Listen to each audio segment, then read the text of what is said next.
Сәлем баршаңызға. Мен бүгін осындай ұзақ уақыт бойы өзінің кітірлік әрі дәмді қалпын жоғалтпайтын узорлы құймақтың қалай жасалу керек жолымен бөлісетін боламын. Ал сіздер қарап отпай каналыма тіркеліп, лайк басып, каналымның дамуына үлес қосып, таратуларыңызды сұраймын.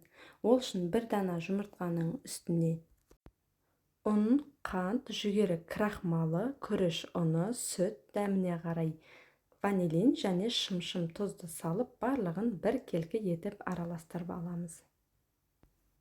Күріш ұнын мен күріштің өзін кофемолкадан үгітіп алдым. Барлық заттардың грамдары менен төменге жазып қалдыратын боламын описание бөліміне.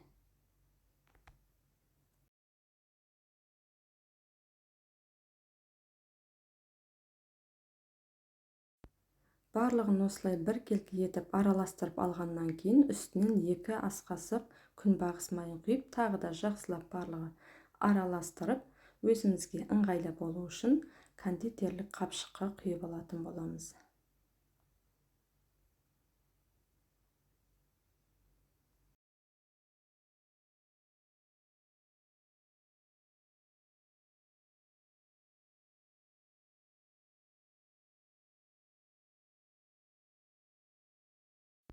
Енді дайындап алған массамызды орташа отта қызып тұрған табамызға дәл осылай қапшықтың көмегіменен узорлатып құйып шығатын боламыз.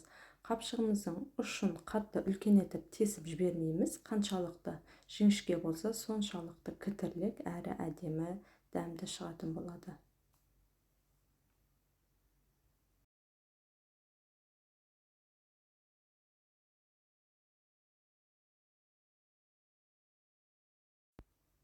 Асты қызарғаннан кейін осылай лопатканың көмегіменен рулет тәрізді етіп орап алатын боламыз.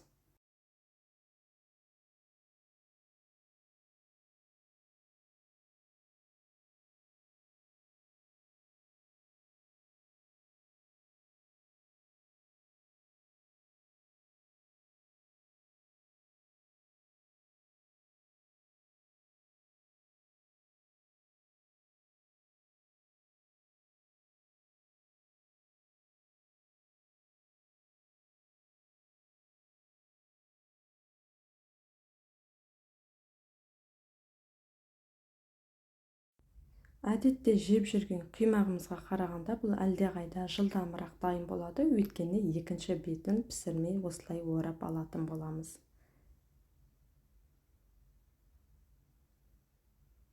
Барлығын осылай пісіріп алдық. Дәл осылайда кітірлік әдем болып тұрады, бірақ кейіннен жұмсап қалу мүмкін. Сондықтан бұны ұзақ сақталу үшін өте баяу пеште 70 градуста 5-7 минутқа қыздырып алатын боламыз.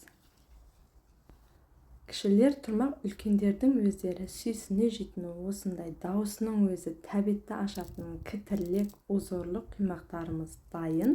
Үстінен осылай мен сияқты қант ұнтағын сеуіп дастарханға ұсына берсеңіз болады. Олай болса баршаңызға сәттілік, сау болыңыздар.